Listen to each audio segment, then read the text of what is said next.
The sudden disappearance of Clara Caldwell's parents. Chapter 1.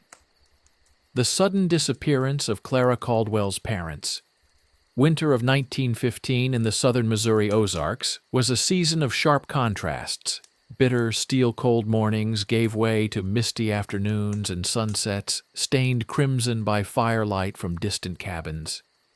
The Caldwell home, perched on a ridge above Jack's Fork River, was little more than a weathered farmhouse, surrounded by tall pines, wild brambles, and endless forest. It was remote, beautiful, and isolated from the nearest town of eminence by 7 winding miles. It was in this setting, both quaint and forbidding, that the mystery began. Clara Caldwell was a quiet, clever child, known to a handful of neighbors for her odd habits and incredible intelligence. She was 9 years old that winter, small for her age, with striking gray eyes, intense and searching, often lost in thought. The Caldwell family, consisting of Clara and her parents, Martha and Samuel, had moved to the Ozarks 3 years before. The father kept to farming and trapping. The mother, once a teacher, tutored Clara in the evening hours by candlelight. Reports from neighbors, the Marcus family, who lived 2 miles downriver, and the widow Jenkins from town, said the Caldwells were polite, if private, occasionally traveling into eminence for supplies and to post letters. What began as an ordinary December ended in a snowstorm so violent it shut every road and brought rumors swirling through the valley. On the morning of December 18th, Sheriff Alton Rowe received a frantic telegram from Martha Caldwell's brother, Charles Brandt, in St. Louis. Martha and Samuel had not sent correspondence in weeks. Charles's earlier telegrams went unanswered. Reports from local trappers indicated no smoke rising from Caldwell's chimney. Given the severity of the weather, Rowe bundled up, saddled his old bay horse, and set out for the ridge with Deputy Stevens.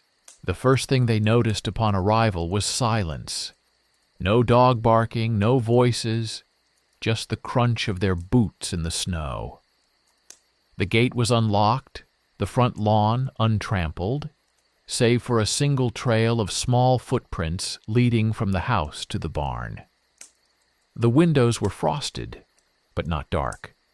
Inside, a lamp burned, and the kitchen smelled faintly of old coffee grounds. Inside the front room, they found Clara standing over an open notebook on the dining table, surrounded by scattered pencils. Her hair was unbrushed and her dress rumpled, but she spoke with perfect composure. "Mother and Father have gone away," she told Sheriff Rowe, barely lifting her eyes from the notebook. Rowe exchanged glances with Stevens. Both sensed something was wrong. "When did they leave, Clara?" She paused, fingers tapping a strange rhythm. "I don't know. I woke up, and they weren't here. I made tea. I waited." No signs of forced entry. No blood, no broken glass. All belongings in their place, except for Martha and Samuel's winter coats, missing from the rack, and a small suitcase, gone from the closet. Clara had not tried to leave. She was found alone, well-fed, immediate needs attended as by routine. She seemed neither frightened nor panicked, only methodical. Rowe explored the house. In the parents' bedroom, their bed was made, letters from Martha's brother stacked neatly atop a bureau. The kitchen table held a mug with a dried tea leaf, a plate where crumbs from Clara's last meal remained unwashed. Most peculiar of all were Clara's notebooks, spread across every surface. Hundreds of pages filled with writing, mathematical equations, scientific sketches, and coded messages. Deputy Stevens found the barn locked from inside. Upon forcing the door, they discovered only Clara's old sled, stacks of firewood, and the family dog curled in a corner, looking thin but alive. Stevens returned with Clara to the front room. Rowe gently questioned her, keeping his voice low. "Clara, did you see your parents last night?" "No, they left during the storm. I heard their voices. I was working." "Why were you working?" Clara looked him square in the eyes. "Because I had to finish the sequence. I had to." In town, the disappearance became instant news. Rumors multiplied. Some said the Caldwells had run away to escape debts. Others, that they'd fallen victim to bandits or gotten lost trying to reach St. Louis. What none could explain was Clara's composure, nor her astonishing ability to survive in the house for days alone before Rowe arrived. Interviews by neighbors described strange behaviors. Clara rarely played with other children or spoke in simple sentences. Her words were unsettling, as if she was talking to herself and to someone else at the same time. Rowe took her temporarily to his own home, the housekeeper tasked with caring for her. But Clara requested only that her notebooks remain close. "I need to write," she whispered. "Everything is in the sequence." News traveled to nearby counties. Pinkerton detectives arrived to interview Clara and inspect the house. The family's finances appeared stable, no signs of disturbance or threat.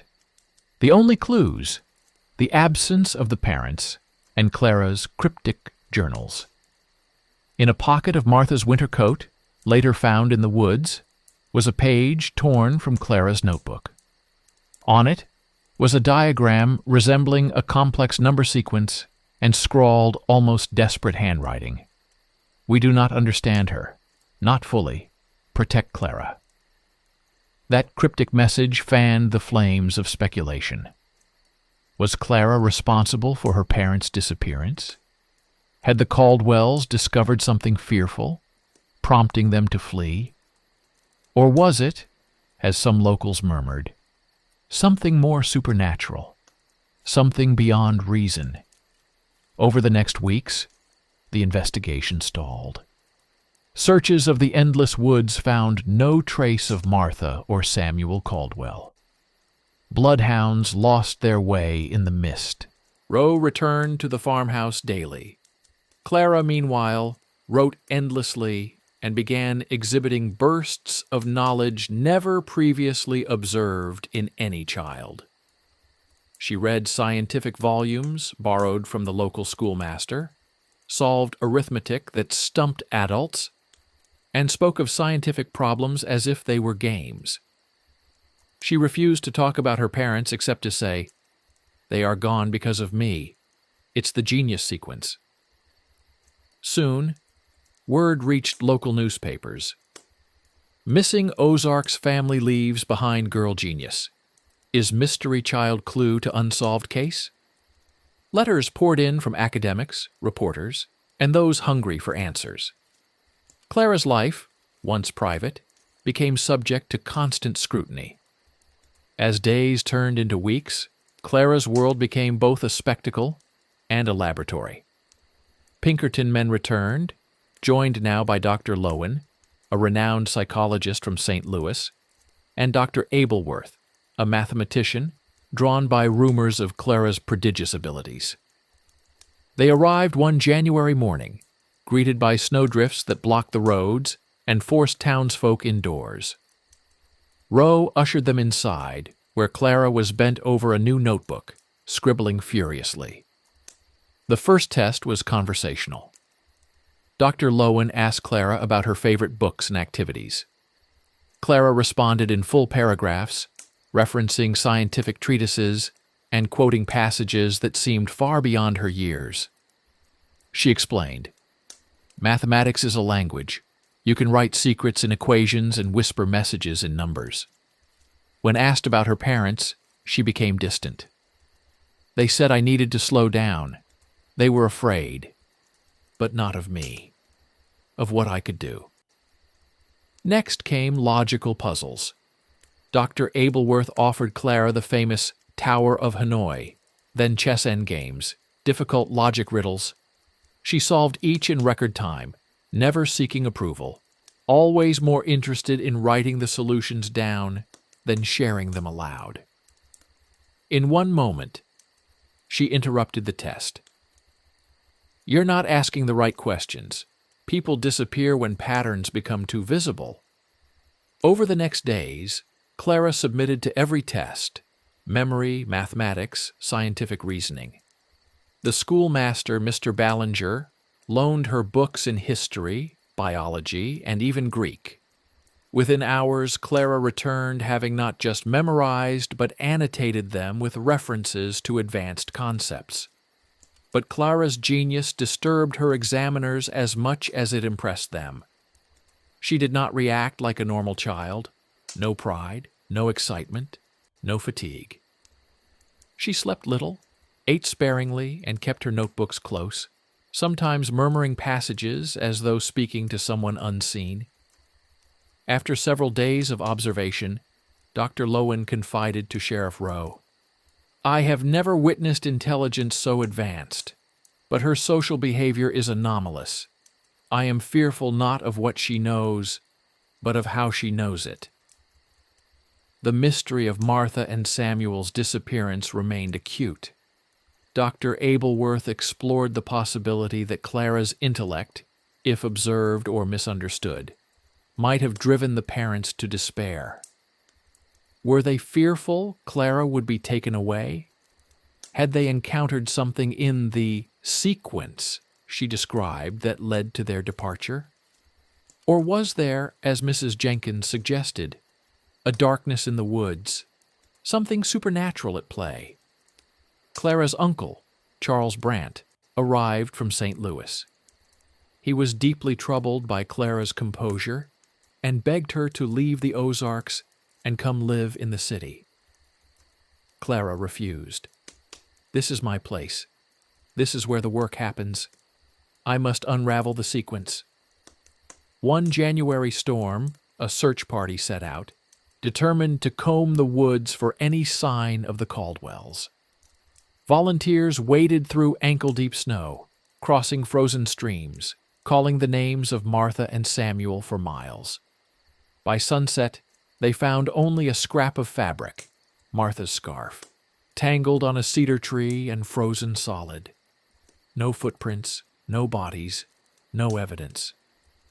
It was as if the woods themselves had swallowed the Caldwells whole. With spring came melting snow and no change. Clara was transferred temporarily to the care of Mr. Ballinger, who reported she spent nights filling notebook after notebook with theories, equations, language puzzles, sometimes scrawling images of faces, hands reaching, distant shadows under pine trees. One afternoon, Ballinger found Clara deep in a trance, muttering, "If you open the code, you open the gate." Her eyes, usually sharp, seemed lost. Ballinger shuddered and called Dr. Lowen, who documented the incident as potential fugue state. Despite persistent investigations, authorities were stymied. Journalists from across Missouri arrived to cover the case. The Caldwell home became an object of curiosity and unease. Locals hung back, crossing themselves as they passed near the old gate. Through it all, Clara remained at the center.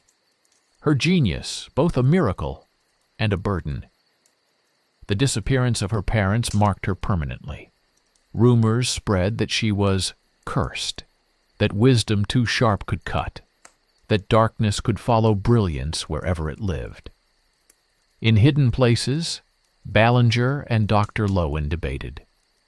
Was Clara a prodigy so rare her gifts threatened the peace of her family? Or was there something more sinister? An accident, a crime, a pact with powers beyond reason? But even as speculation raged, the reality remained unchanged. Martha and Samuel Caldwell were gone. A fact declared official by Rowe, mourned in silence by the community. And Clara, the girl left behind, would never again belong entirely to either world. Weeks built into months, and the aura surrounding Clara only grew more enigmatic. For the town, her presence was both a curiosity and a quiet warning. For scientists, she became a project, a living puzzle too complex for easy explanation. Spring arrived in the Ozarks, sweeping away snow but failing to unearth new evidence. Mr. Ballinger, growing fond of Clara, noticed her mood darken further. She spent days pacing the porch, tracking weather patterns, sketching spirals and constellations, then retreated to the quiet solitude of her room. On rainy afternoons, she filled entire notebooks with elaborate scientific diagrams, mechanical constructs, coded languages, neurological maps, and what she called the genius sequence, her obsession. In April, Clara began to speak of her memories. Mr. Ballinger, caring but cautious, invited Dr. Lowen to witness her behavior. During an afternoon thunderstorm, Clara recited a sequence of prime numbers, then abruptly described the last night she remembered with her parents. Mother tucked me in. Father had gone outside. There was wind. I heard them talk in the kitchen, saying, "If we leave now, it will protect her." There was a loud sound. Cold air came in the back door. Later, I woke up alone. Ballinger and Lowen discussed the possibility of trauma-induced fugue state. Had Clara suppressed knowledge of a crime, or was she responding to overwhelming grief and abandonment? But her intellect continued to defy understanding. She wrote letters in Latin and Greek, solved problems set by visiting professors, and continued her cryptic journaling. Local townsfolk grew wary. Some whispered Clara was touched, claiming her powers were supernatural. Others insisted the Caldwells were victims of something dark, lurking in the Ozark woods. A curse, an accident, the will of fate.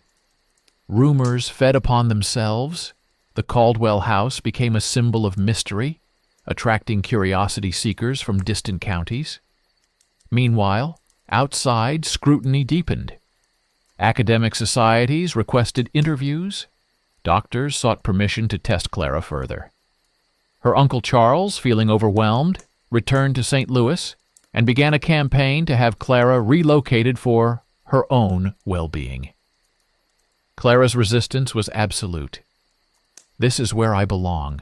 The answers are here. I must finish the work."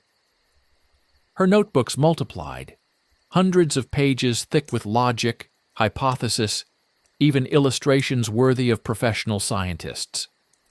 By summer, visiting experts declared, "It is as if her mind operates on a plane parallel to ours, almost supernaturally advanced, yet clearly suffering." Sheriff Rowe and Dr. Lowen continued their investigation. They searched anew for Martha and Samuel, even using spiritualists, hoping against hope for any clues. All found the woods empty. Gradually, the official search ended. The Caldwells were deemed lost, perhaps dead, claimed by nature or by something beyond comprehension. In late July, Clara walked into Ballinger's study and presented him with a sealed envelope. "If anyone ever asks why they disappeared, give them this." Inside was a coded note, a combination of mathematical sequences and personal confession. Ballinger wept as he tried to decipher it. It's like speaking to a ghost, a mind too sharp for this world. When autumn returned, Clara began to change. She grew taller, more reserved, her speech more deliberate. She refused public outings, avoided interviews, and mourned by writing cryptic, poignant poetry. She said, "Wonder and genius are not gifts. They are shadows that follow you." The Caldwell home remained empty. Clara rarely visited except to collect forgotten journals and move through its silent rooms. Researchers who entered the house described a chill, equations and drawings on walls, strange symbols etched into bedposts. and always a sense of watchful absence. In the final autumn of Clara's Ozark childhood, Mr. Ballinger asked her what she truly remembered. "Do you know what happened to your mother and father?"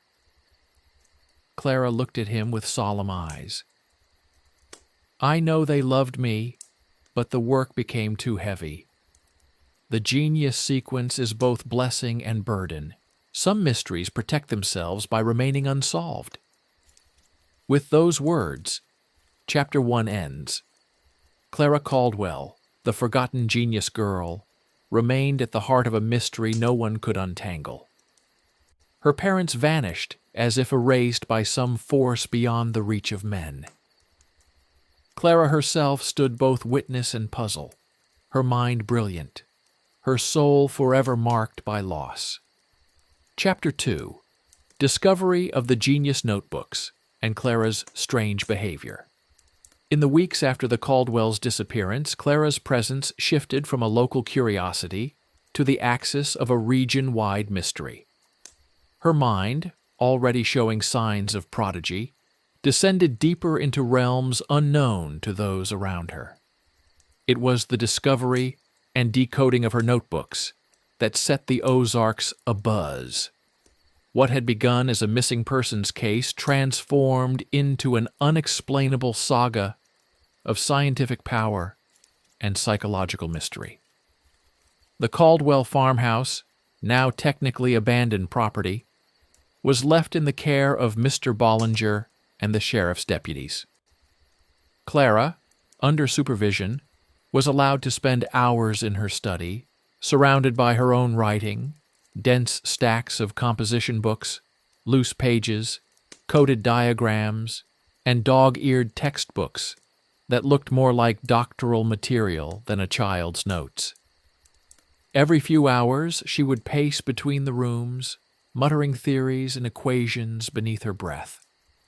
The first truly astonishing moment came when Mr. Ballinger, seeking to comfort Clara, picked up one of her notebooks and tried to read it aloud. What he found was no ordinary journal.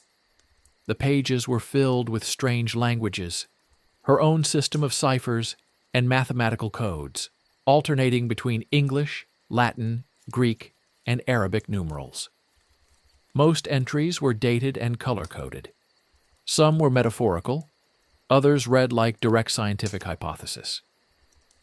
At the top of one page, Clara had written, "To reconstruct a mind begins with the pattern. Find the prime sequence, and the doors will open." The book continued with diagrams of organic molecules, sketches of celestial maps, and the kind of advanced algebra system that local schoolmasters struggled to comprehend. On a cold Wednesday in February, Mr. Ballinger invited Sheriff Rowe and Dr. Lowen to a decoding session. They spent nearly 12 hours alongside Clara in the parlor, with tea and lanterns burning. Clara answered questions only when pressed. Rowe: "Why so many notebooks, Clara?" Clara: "You have to keep the rules separate. Otherwise the patterns get lost." Lowen: "What are you looking for?" Clara: "The sequence. That's where everything ends, or starts, or is hidden." Lawmen, doctors, and curious townsfolk wandered through the house, searching for clues. Under a loose floorboard in the parents' bedroom, they found 3 more journals, leather-bound and water-stained, labeled with only a letter, C. Say. Ballinger speculated they stood for Clara, Martha, and Samuel. Among Martha's journals, a recurring sentence appeared: "My daughter sees things I cannot." In Samuel's, the entries grew erratic. "She solved the puzzle last night. I am scared to know what comes next." Experts began to arrive from across Missouri. Dr. Abelworth, whose initial visit had raised alarm, now brought assistance in cryptography and child psychology. The farmhouse table became their laboratory. Schematics were pinned to the walls. Sequences of numbers were rerouted to St. Louis University, for computer analysis, the first such experiment ever performed in the county. The results astounded everyone.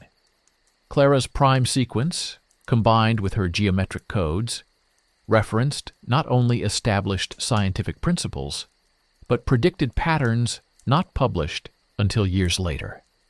Mendelian inheritance diagrams, complex physics theories, and deep mathematics drawn from theoretical works decades ahead of her era. Meanwhile, Clara's behavior grew stranger. She ceased sleeping regular hours, preferring to work at night, using candlelight to illuminate equations that would baffle the most seasoned mathematicians. She spoke less and less to wardens, communicating only when her work required input. Bollinger tried to entice her with food, music, stories. "What do you dream about, Clara?" "I don't dream. My mind stays awake." Clara's prodigy was both astonishing and isolating, her world now dominated by writing, calculating, and quiet, intense devotion to her self-imposed work. Sometimes she conversed with absent figures, whispering advice and admonishments as if her parents stood at her shoulder. Other times she grew frustrated, scribbling fiercely, tearing pages and throwing them into the fire.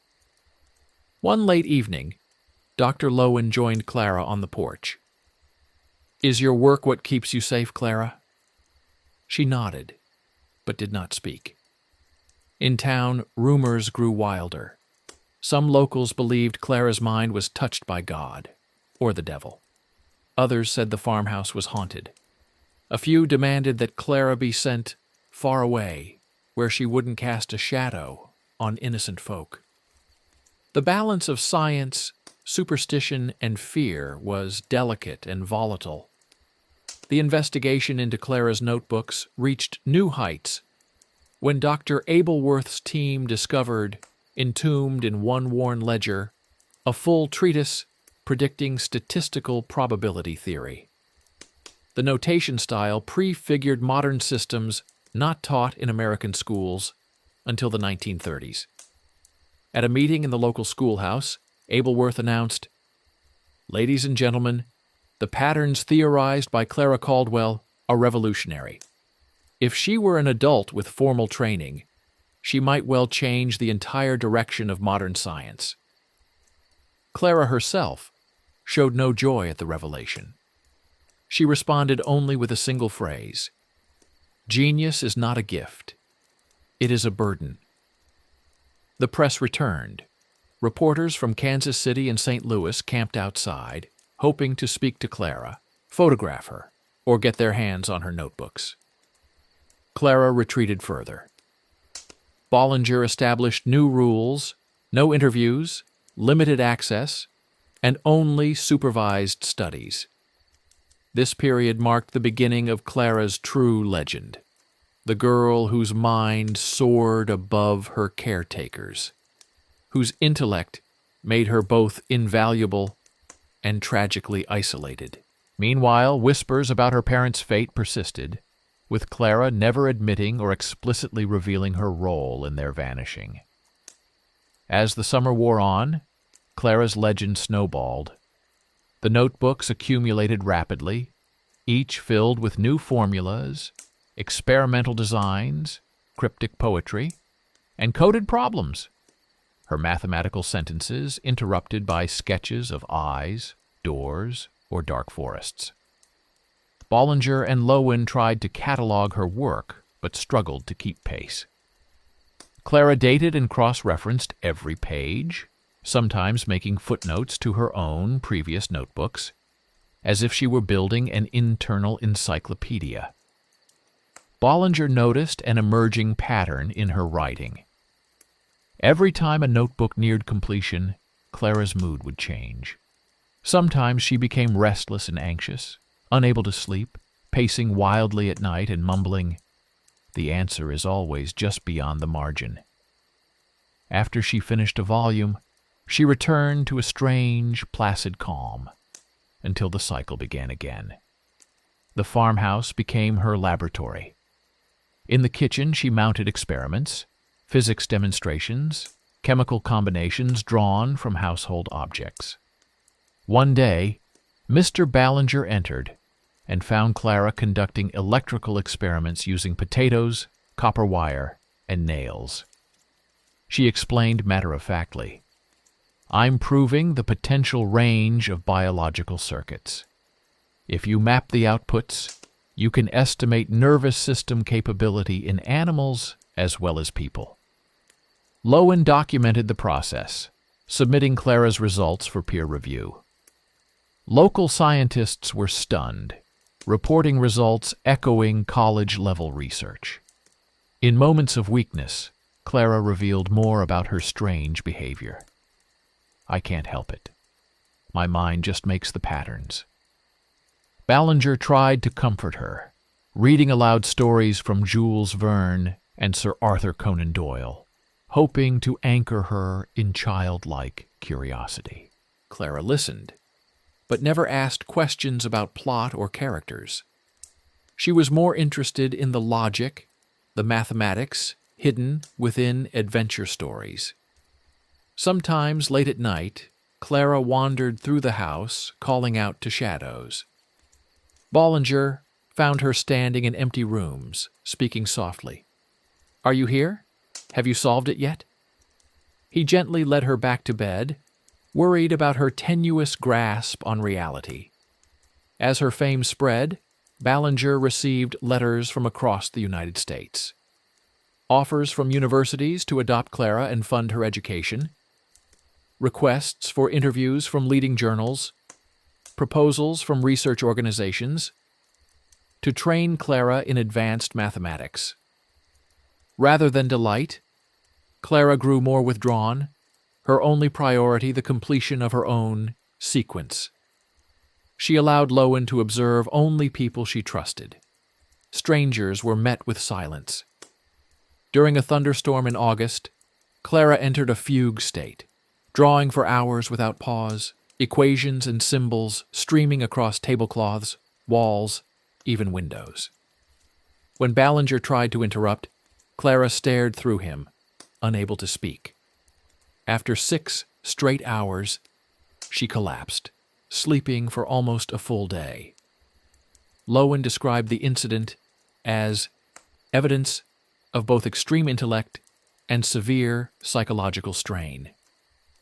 The Caldwell farmhouse, once a symbol of family togetherness, became a fortress against the outside world. Journalists camped near the old gate but were turned away each time. Clara monitored every interaction, writing in her journals after each visitor. "People don't understand." Not truly. The pattern protects itself. Some locals called Clara a prophet. Others whispered that her powers were unnatural. Occasionally, someone from town would bring gifts, a basket of apples, a homemade pie, a musical instrument, in hopes of drawing Clara out. She was polite, but seldom engaged in normal conversation. One day, a traveling preacher arrived, asking to pray with Clara and share the gospel. She listened, then asked, "Is it faith, or is it just another pattern?"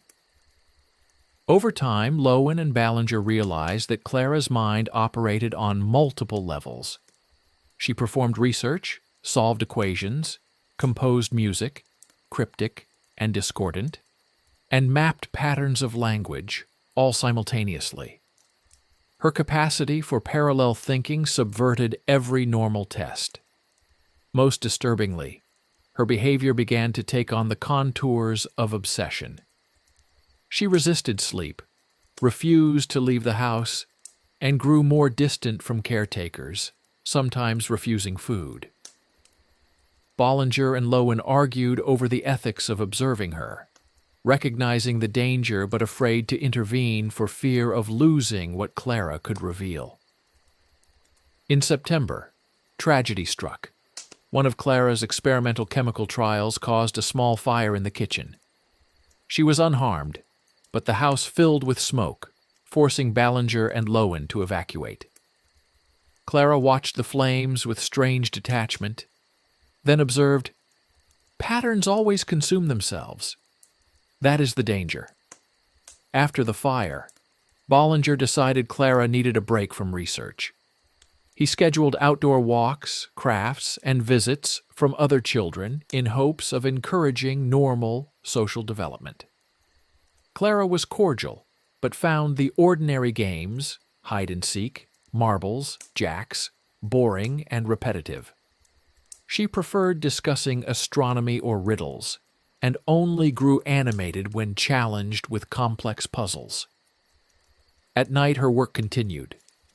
Bollinger found her one evening inscribing binary code into the wood frame of her bed. He asked her what it signified. Clara replied, "It's a message. If anyone ever needs to find me, they should look here." Her notebooks grew in number, stacked like a fortress around her room, each marked private and sealed with wax. Bollinger tried to read one secretively, but Clara caught him and simply said, "Some patterns are forbidden. If you open them, there is no going back." Lowen, worried about Clara's mental health, begged Ballinger for outside intervention, perhaps moving Clara to a specialized school or seeking more psychiatric help. Ballinger resisted, believing that Clara's work, for all its burden, was her way of coping with her family's absence and the torrent of public attention.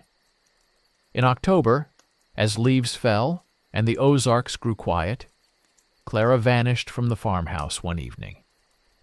Panic set in. A search party combed the land. Bollinger and Lowen raced to the river, and neighbors spread out over the frozen hills. Hours later, Clara was found in the cemetery where her family used to walk. She stood at a crumbling fence, staring at the sky, clutching a nearly completed notebook. When Ballinger asked why she'd run away, Clara answered simply, "I needed to find the missing pattern. It's always where nobody looks." Her emotional detachment returned. Ballinger realized how isolation, obsession, and loss had fused with genius to create an experience both mesmerizing and tragic. As winter neared, Clara's story reached far beyond the Ozarks.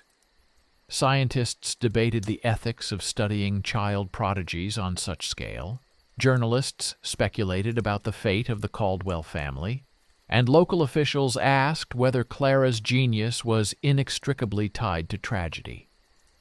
The search for meaning in her behavior exposed the limits of both science and empathy. The notebooks became touchstones for discussion.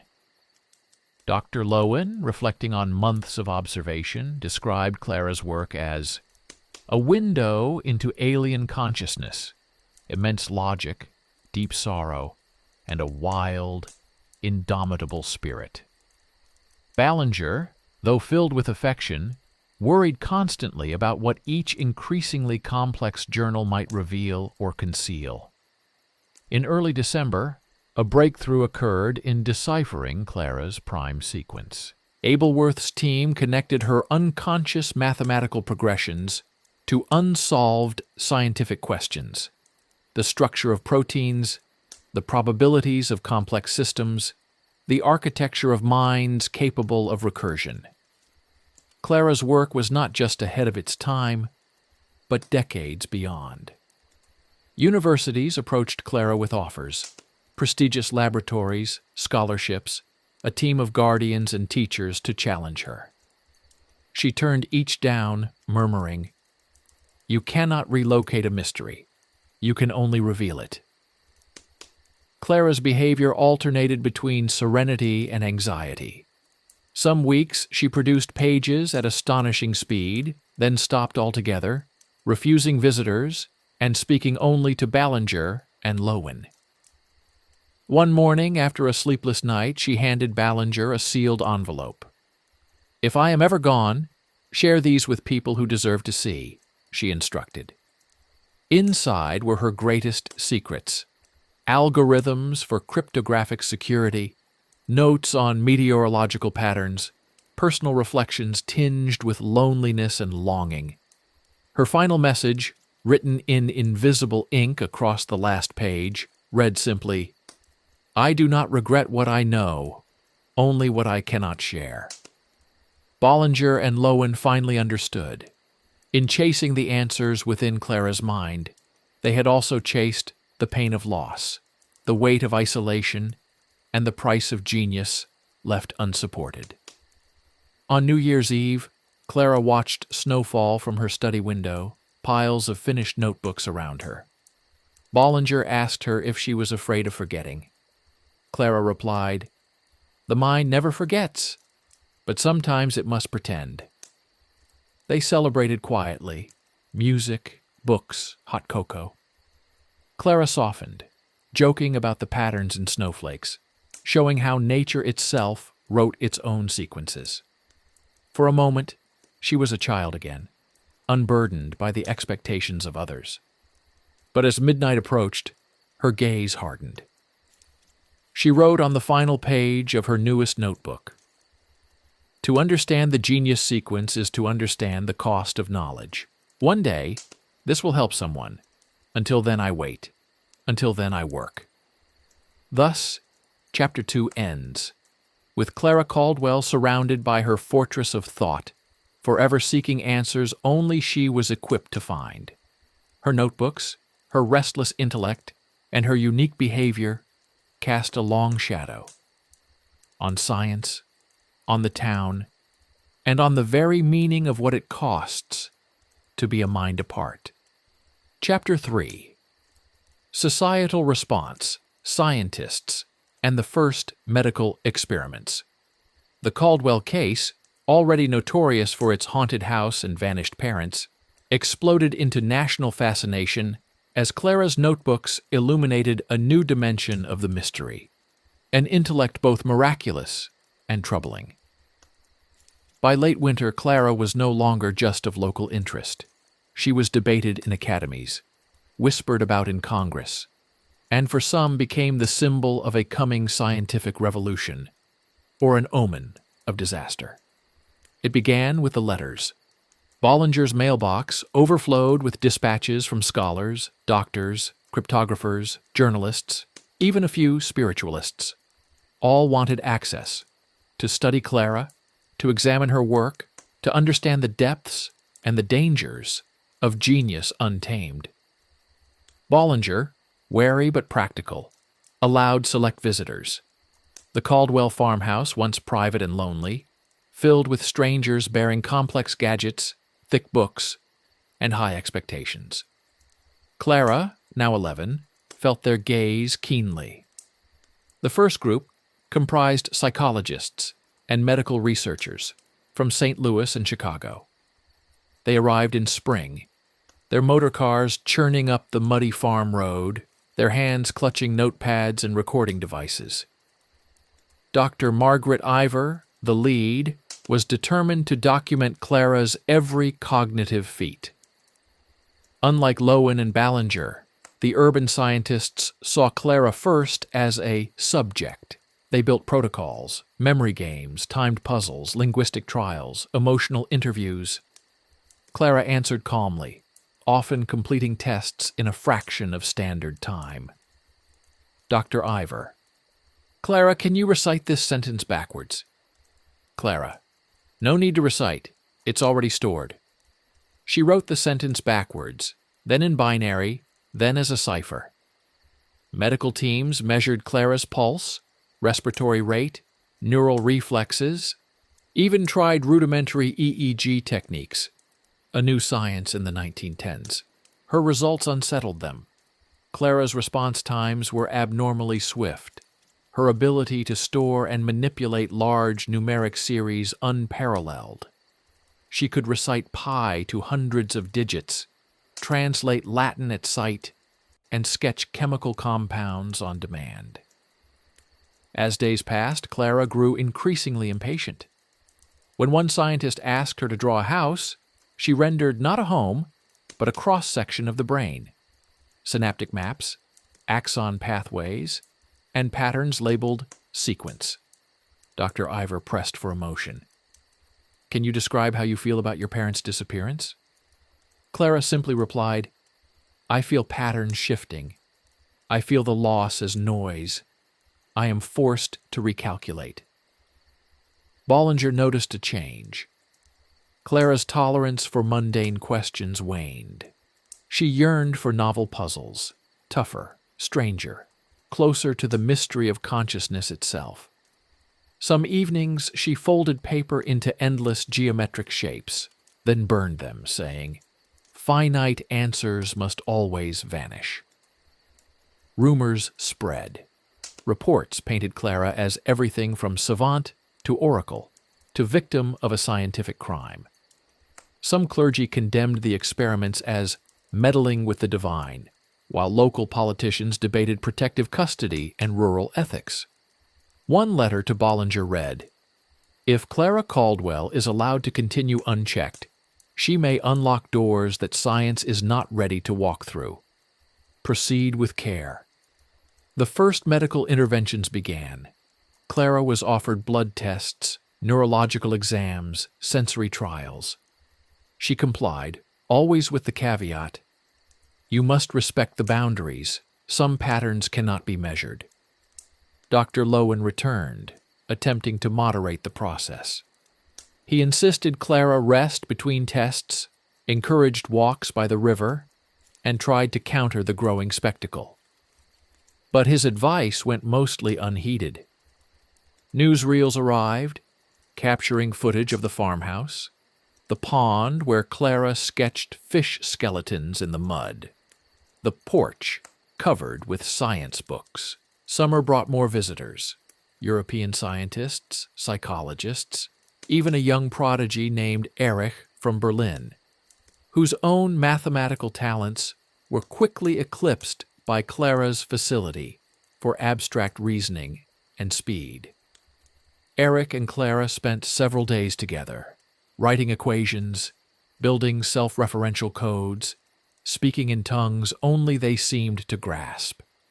Erich departed in awe, declaring Clara's mind like an ocean, always deeper below the surface. In response to the swelling scrutiny, Bollinger published Clara's first set of results in a respected academic journal. The article triggered international interest. Caldwell sequence, evidence of emergent genius, became the touchstone for further inquiry. Offers to immigrate arrived from France, England, even Russia. But with acclaim came danger. Groups opposed to modern science denounced Clara as unnatural, a child who must be protected from herself. One preacher called for her removal from society. The local teacher, Miss Rayburn, organized a protective circle, ensuring Clara had safe passage to walks and school if she ever chose to attend. She rarely did. Amid it all, Clara continued her work. She wrote day and night, often refusing food and sleep, culminating in a month of fevered creation in August. A suite of notebooks collectively called the Consciousness Proof. Scientists reading them struggled to contain their shock. Clara's treatise proposed new models of cognition, posited mind as a recursive machine, and made predictions about genetic inheritance that prefigured the language of DNA. She included warnings. To pursue patterns without restraint is to invite patterns without mercy. Genius without compassion is ultimately a prison. One evening, Dr. Ivor asked Clara why she pushed herself so mercilessly. Clara paused, looking out at the sun setting behind the pines. It's not for me. The sequence must be finished. If I stop, knowledge itself retreats. Autumn deepened the divide between science and superstition. The Ozarks, once sleepy and insular, found themselves flooded with outsiders, some eager for truth, others nursing fear. In the local paper, a debate raged between those who believed Clara was a miracle and those who viewed the experiments as a prelude to disaster. Clara herself was increasingly torn between two worlds. Her local protectors tried to create routines, dinners, stories, outings to the river, while the scientific cohort pressed for data, tests, and answers. Clara's physical health began to suffer. According to Bollinger's journal, she lost weight, slept less than 4 hours nightly, and showed signs of nervous strain. The medical experiments continued, now gentler at Bollinger's insistence.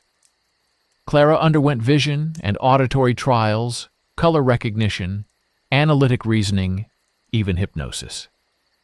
During sessions, she sometimes wept openly, her composure slipping only when pressed about her parents. "They loved me. They feared the sequence they couldn't see," she would whisper, clutching her notebook as a talisman. The media, fascinated by both genius and suffering, published profiles of Clara in journals and magazines. Headlines declared, "Missouri's Witch Child," "Mind of the Century," or "Curse of the Woods." Clara hated the notoriety. She begged Bollinger to shield her work from prying eyes, explaining, "Attention distorts patterns. Too many viewers and the answer is lost."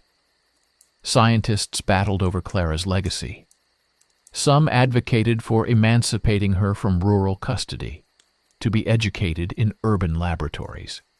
Others, including Lowen and Bollinger, argued that genius without empathy would harm Clara beyond repair.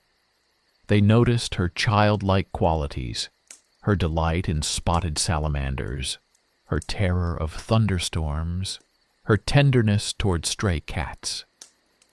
Her work became stranger. Clara began to record dreams, drawing recursive mazes, hearts split by arithmetic, and faces shadowed by enigmatic code. Some journals were written in pure encryption, absolutely unreadable except to her. Bollinger theorized these were both a self-defense mechanism and a way of connecting with her lost parents. One poignant entry read, "If I solve the sequence too soon, I lose them forever. If I hide the answer, I remember their voices." During a particularly intense storm, Clara suffered a psychological episode. Lightning shattered a window, and she retreated under her bed, rocking and chanting. Lowen calmed her, prompting a key memory. "My father wove numbers into fairy tales. My mother hid messages in lullabies. They left because the patterns overwhelmed them." Doctors grew alarmed at Clara's increasing anxiety. They prescribed rest, fresh air, and, against the wishes of some, less intensive study. With time, Clara relaxed, her productivity slowing, but her playfulness returning. She took comfort in small pleasures, carving equations in tree bark, writing stories about woods and journeys that always ended in hidden rooms full of sunlight. Yet, even in moments of calm, she remained haunted by the mystery. She spoke to Bollinger about the cost of understanding, how breaking the code would mean never being a child again. "I am what the world expects, but I am also their daughter," she whispered.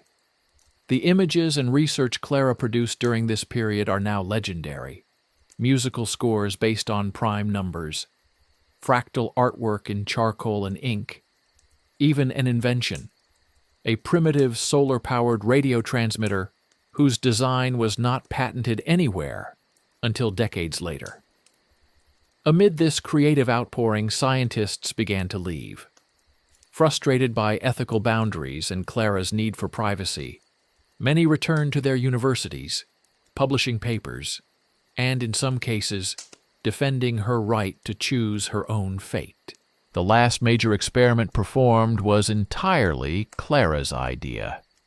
A set of tests modeling self-awareness in machines decades before the concept existed in mainstream psychology. She programmed patterns into a homemade device constructed from gears and batteries, demonstrating how consciousness, emotion, and learning could be simulated. Bollinger, watching the apparatus light up, asked, "Where did you learn this?" Clara smiled, for once almost childlike. "Dreams teach, parents teach, sometimes the woods whisper too." But as autumn waned, so did the last rush of genius. Clara grew quiet, seeking comfort in stories and music. Her notebooks, once the epicenter of public debate, were now private maps to memories lost and possibilities never fully realized. With the first frost came a kind of closure, though no simple answers. Clara stopped writing for days at a time, taking walks into the woods, sitting for hours beside the now silent Caldwell house. Once Ballinger joined her and found her drawing a spiral in the dirt. "What does that mean?" "It is memory. Every loop is a year, every turn a question," Clara said. On Christmas Eve, the town tried to honor Clara. Children sang carols on the green. Gifts were left anonymously at the farmhouse gate. Ballinger cooked a simple feast, inviting Clara and Lowen to share stories by the fire about hope, healing, and the magic of discovery. Clara listened, her face radiant in the firelight, as Lowen recited a legend about wisdom found in ancient forests. As the embers faded, Ballinger asked Clara if she regretted anything.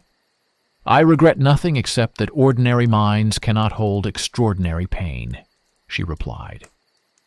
Winter led to a gentle thaw, and with it, the Caldwell case eased from constant scrutiny to whispered legend. Clara's story remained topic of debate in journals and universities, but townsfolk grew quieter, protective.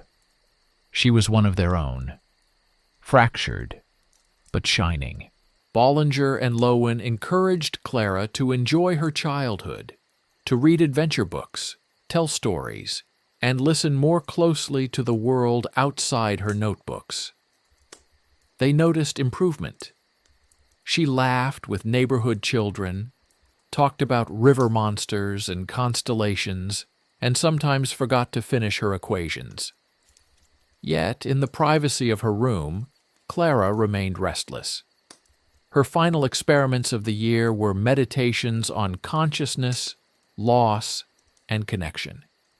She began to write not only for herself, but occasionally for other children. Simple codes, playful riddles, stories of escapes, and secret doors. One night, Clara announced to Lowen, "I want to teach. I want people to see beauty in patterns, not fear."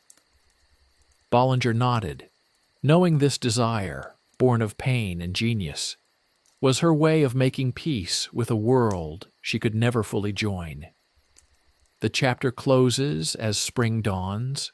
Clara stands on the porch, notebooks in her arms, birds calling from the woods. She looks to the horizon, beyond science, beyond fame, beyond mystery, and whispers, "There is always another pattern, waiting to be loved." In time, scientists would theorize, townsfolk would reminisce, and Clara Caldwell would remain an eternal emblem of both hope and warning. That genius, if left alone, may create wonders, but only empathy can keep those wonders from becoming walls. Chapter 4. The Tragedy of Giftedness, Psychological, Biological, and Mystical Consequences.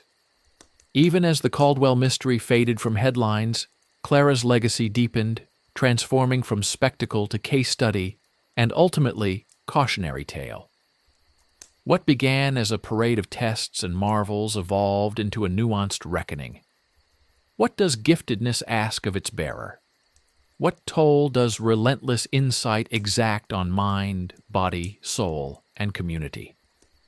In the quiet weeks after the last researchers left, Clara's world changed. The farmhouse was her fortress and her cage, Mr. Ballinger, her guardian and confidant. Without relentless examination, Clara's notebooks became less technical, more introspective, fragmented dreams, fears, and longing crowding out equations. Sometimes she wrote stories of journeys through twisted forests filled with doors that never opened, where the protagonist must solve riddles to move forward, but never finds rest. Bollinger and Lowen observed new patterns in her behavior.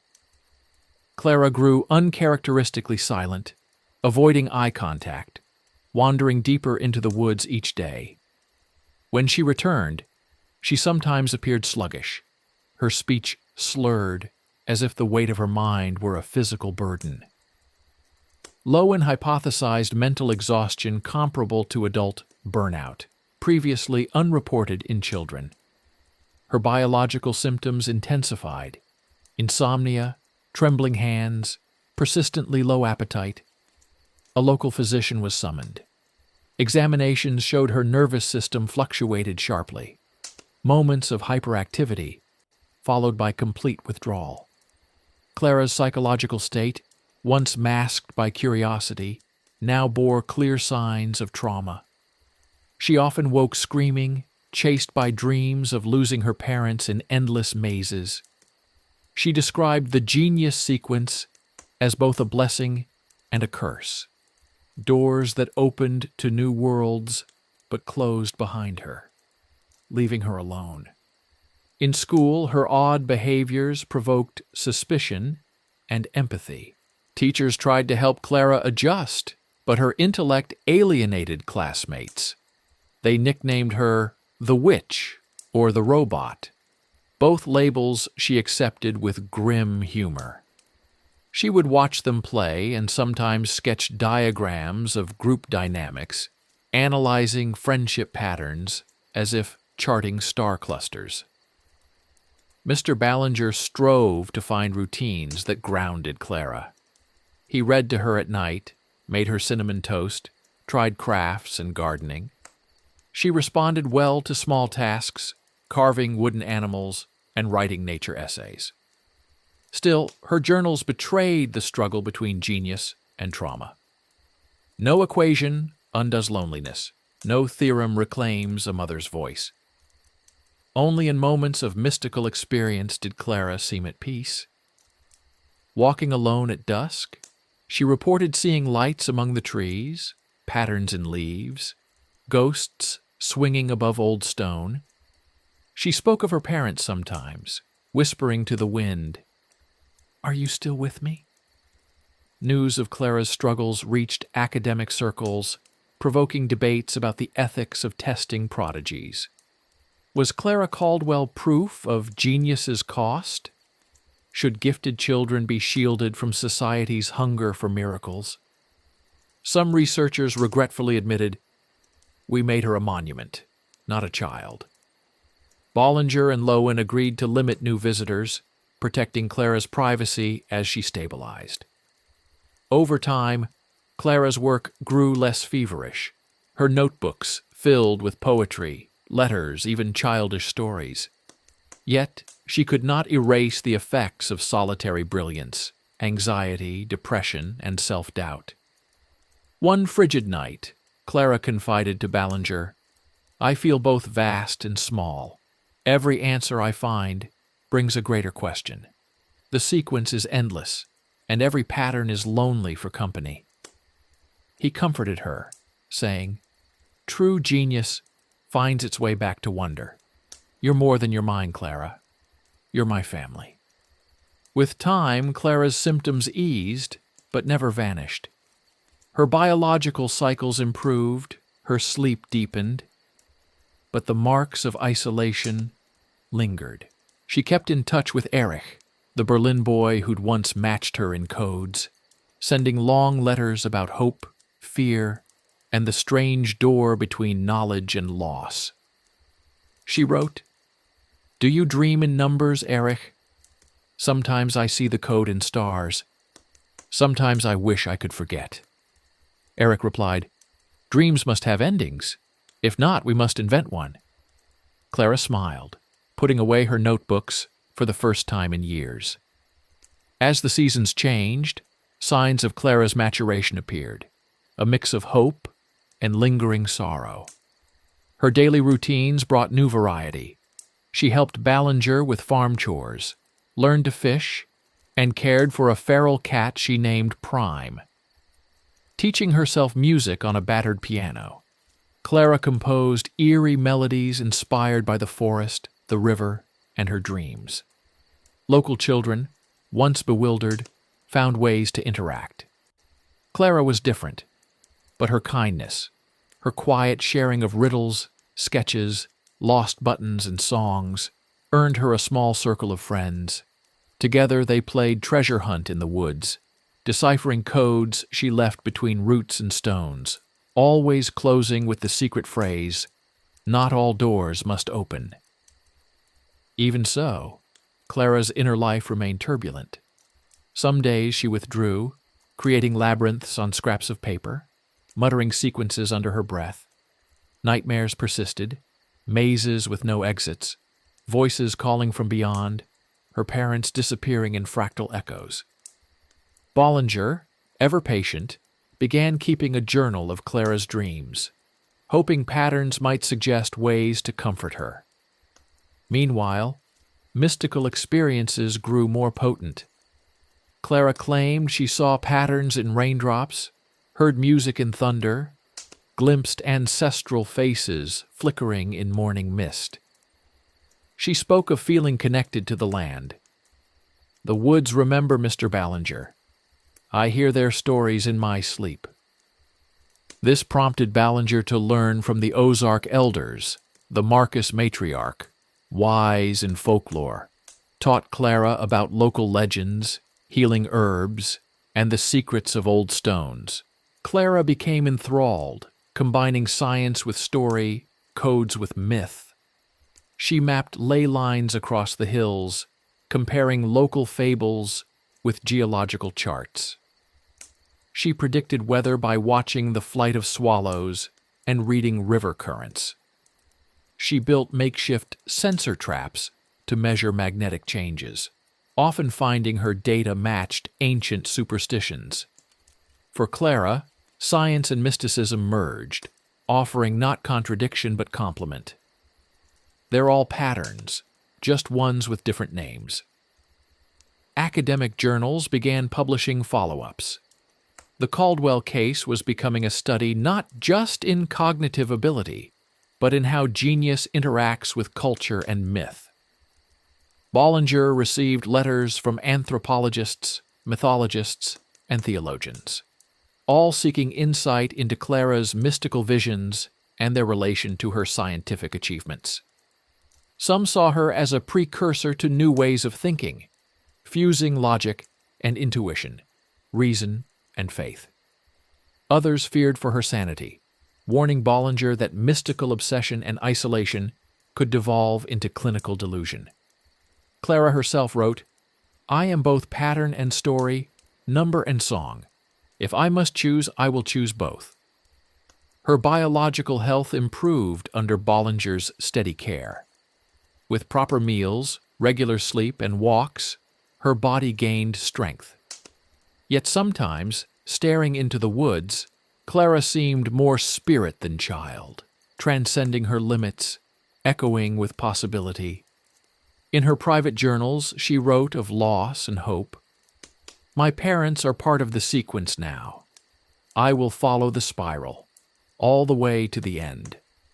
As fall leaves spun yellow and orange over Ozark ridges, Clara organized a night of patterns, inviting neighbors, teaching them codes, sharing her music and stories, showing how all things, even sorrow, could be woven into meaning. Elders wept, children marveled, scientists took notes, and Ballinger witnessed the moment when Clara, fragile, brilliant, and mystical, claimed her own place in both worlds. Winter closed in with new meaning. Clara, growing into adolescence, reflected on her journey in letters and stories, her voice deeper, her gaze steadier. She wrote to Eric in Berlin, sharing both scientific discoveries and personal fears. "Sometimes I think genius is a long road through a dark wood. Most turn back when the trees whisper and the patterns twist. But I keep going." Sometimes I find the answers. Sometimes all I see are shadows. Yet, every step is mine. Bollinger noticed Clara's resilience. She faced anxiety and loss with a sense of purpose, using science and myth as tools of healing. When nightmares returned, she sang instead of hiding. When old memories ached, she built new traditions, teaching friends, hosting midnight stargazing, leading holiday feasts in the farmhouse, where laughter now competed with quiet contemplation. Journalists still wrote about Clara, but the focus shifted. Her story was less about brilliance and spectacle, more about growth, forgiveness, and community. Teachers documented changes in local attitudes, how Clara's battles with isolation and expectation inspired others to cherish kindness and wonder, rather than only achievement.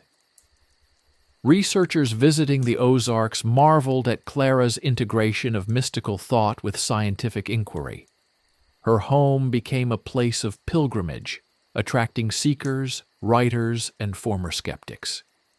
Each visitor left something behind, a poem, a painting, a code, a riddle, and took with them part of her story, the lesson that worth is measured by more than milestones. As Clara matured, she chose teaching over discovery. She founded Night of Patterns as a regular event for local children, blending riddles, music, science, and folklore, transforming her farmhouse into a sanctuary for all those yearning for both knowledge and belonging. She wrote on the wall of her study, "Let every gift be shared. Let every answer be gentle." Around her, Bollinger grew old but content, proud to have nurtured genius into wisdom. Lowen became a lifelong friend, a mentor and storyteller. Neighbors, once suspicious, embraced Clara, some for her codes, some for her compassion. The mystical streak in Clara never faded. In her journals, she connected celestial cycles with local holidays. On moonlit nights, she wrote about hearing her parents in the wind, believing their love lived on in every spiral she traced, every lantern she lit, every child she taught. Science continued to debate the Caldwell case. Clara was now referenced in textbooks, sometimes as a prodigy, sometimes as a caution, sometimes as an example of trauma transformed into hope. Her methods, blending mathematics with myth, became a template for new thinking. In a famous letter to an academic conference, Clara summarized her life. "I am a pattern walking, a story written night and day. Genius is never alone, not if it learns to listen and teach." By the end of her adolescence, Clara's greatest gift emerged, not her intellect, but her understanding of connection. She told her students, "To be brilliant is no blessing unless you have voices nearby to keep you company, to share your tears and joy, to help you pause at the doors and decide which ones truly need opening. The tragedy of giftedness, its psychological, biological, and mystical consequences, transformed in Clara Caldwell's life, from burden to wisdom, from isolation to empathy, from sequence to story." Chapter 5. The Final Trail. Searching for Clara, hidden documents, and unexplained impact. Years after Clara Caldwell's legend began, the silence of the Ozarks seemed both deeper and more charged. The forests echoed with memories, her riddles still hidden under stones, coded messages sealed in rusted tin boxes, fragments of her music drifting on the wind.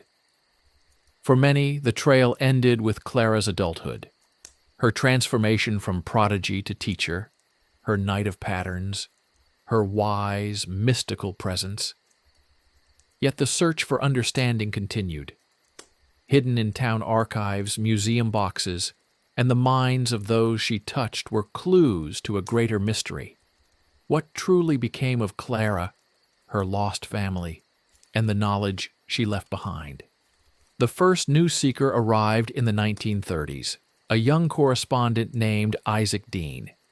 He was fascinated not only by Clara's mind, but by rumors of a secret cache, a box of unsolved codes Clara once promised would find its owner at the right time. Isaac spent months interviewing locals, tracing stories, and decoding old letters. Bollinger, now white-haired and thoughtful, took him on walks around the farm, recalling Clara's last days before she left the Ozarks. "She was never sentimental," Ballinger said, "but everything she touched held some message. Sometimes it felt like she was writing for someone she'd never meet." They visited the old study, where Clara's wall remained inscribed, "Every gift must be shared." Isaac unearthed a notebook in the attic, sealed in wax and marked, "To the Seeker." Inside were mathematical sequences, personal riddles, and a final note. "Who finds the pattern, finds me. Who finds me, finds the next opening." The trail widened. New generations of researchers, inspired by Isaac's discoveries, traced Clara's correspondence with Eric, her journals from wilderness trips, and, most tantalizing, her rumored collaboration with an anonymous physicist working in New York. Pieces of innovative code appeared in scientific literature, mimicking Clara's childlike encryption style. The Caldwell cipher, as it became known, was still used by security professionals decades later. In Ozarks town archives, Clara's impact lingered in practical ways. Teachers instituted the Night of Patterns for generations, blending science and folklore. Families told stories of her kindness and humility, how she showed children that brilliance meant nothing without quiet courage and community. Meanwhile, the search for hidden documents persisted. In 1961, a college student found a bundle of papers buried beneath the Caldwell property, complex diagrams, and a letter written to future scientists. "The world will unlock new doors. Calculation is never enough. Wisdom must guide. Remember me kindly, and let every answer serve the heart as well as the mind." Clara's letters traveled across continents, to Berlin, St. Petersburg, Buenos Aires. Eric published a memoir about their exchanges entitled Patterns and Shadows, describing Clara's gifts as both blade and balm, both ransom and riddle. Later historians credited her with inventing new codes of empathy, equations that modeled community and connection just as much as isolation. Still, one question lingered. What happened to Clara's parents? Local folklore insisted their spirits haunted the river valley, guiding lost children to safety. Bollinger's later journals suggested he believed Martha and Samuel eventually departed Ozark country entirely, their fate never revealed in official records. In old age, Clara disappeared for 3 years, rumored to be traveling through Europe and Asia collecting myths, riddles, and wisdom. When she returned, she shared new codes, new songs, and a letter to every child she'd ever taught. Never fear wonder. Never let sorrow eclipse your gift. All true patterns lead home. The Caldwell mystery grew larger with time, spawning documentaries, novels, scientific studies, psychology symposia, and folk legends. Scholars debated which of Clara's writings formed her final sequence. Some searched for a master notebook. Others believed her legacy was scattered among students, hidden in symbolic rituals. In the end, Clara's influence outlived every scientific breakthrough. Schools adopted the Caldwell method, integrating code-breaking, storytelling, empathy, and observation. Night of Patterns grew into a festival across Missouri, celebrating not just knowledge, but kindness and curiosity. Isaac Dean wrote the definitive biography, tracing every step Clara ever took, her hikes along the river, her secret codes in elm knots, her interviews with Ballinger, and the decades-long search for the final opening. His conclusion was poignant. Clara Caldwell never gave the world her last solution. She gave it the riddle of how to search, to share, and to heal. No tragedy nor genius is ever isolated if we follow the trail of kindness. Ballinger's grave, beside the Caldwell house, is marked only with a spiral pattern and the inscription, "Time calms all sequences. Light finds every answer eventually." On Clara's last recorded night of patterns, she told a circle of new students, "Whatever happens beyond this night, remember, no door closes without another finding its way open. You are never truly alone." The Ozarks kept Clara's secrets, but the world heard her echoes. In cryptographers' debates, teachers' songs, and children's midnight riddles, patterns spun endlessly out, spirals wrapping sorrow and joy, knowledge and grace, darkness and light. Clara Caldwell, gifted, haunted, wise, walked forward into legend. Every year, her name returned like spring on the wind, a signal to open old doors and trust in every new pattern. In the decades following Clara Caldwell's life in the Ozarks, the epic of her search continued to evolve. Wherever she had traveled, echoes remained, codes etched in library books, patterns folded into origami left on park benches, stories passed from student to student as living lessons. The search for her final solution transformed into a ritual, as much spiritual as intellectual. Isaac Dean's biography inspired a new wave of puzzle pilgrims. They circulated among schools, interviewing witnesses, searching for artifacts, and mapping Clara's footprints, both literal and symbolic. A group uncovered her childhood sketches, early versions of her spiral motif, hidden inside a hollowed tree near the old farm, sealed in glass jars with messages addressed to future minds. Each message was a challenge and a blessing. When you find my message, remember to follow your own trail. It is not mine alone. Meanwhile, the impact of Clara's story on science and education remained profound. The Caldwell cipher became an industry standard, its recursive logic underlying algorithms for the first computers. Behavioral psychologists cited Clara's diaries in studies of trauma and learning. Night of Patterns was referenced in journals exploring group play, creativity, and emotional resilience. A group of cryptographers in the 1970s found one of Clara's encoded boxes in the attic of an old teacher's house, unlocking a set of riddles that led them into the woods themselves. The final clue was a poem left on a river stone. No answer is steady. No truth is alone. In patterns we wander. In patterns we're known. For the community, Clara's memory became a safeguard. School children were taught not only to solve with logic, but to care with heart. Town elders told stories of her kindness.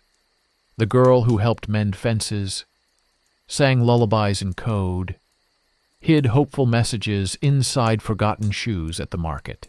Her rituals, lantern walks, coded scavenger hunts, became folk traditions, blending faith with fun and teaching future generations that meaning was found not in genius alone, but in connection. Clara's Night of Patterns blossomed into an annual festival. Families set up code stations throughout the town. Children raced to decipher riddles, learn new melodies, and offer small kindnesses to strangers as part of unlocking the sequence of the heart. Historians came to study the event, noting its role in healing old wounds and building new bridges. Global impact followed. Clara's methods reappeared in university curricula, international code competitions, and scientific symposia on empathy-driven learning.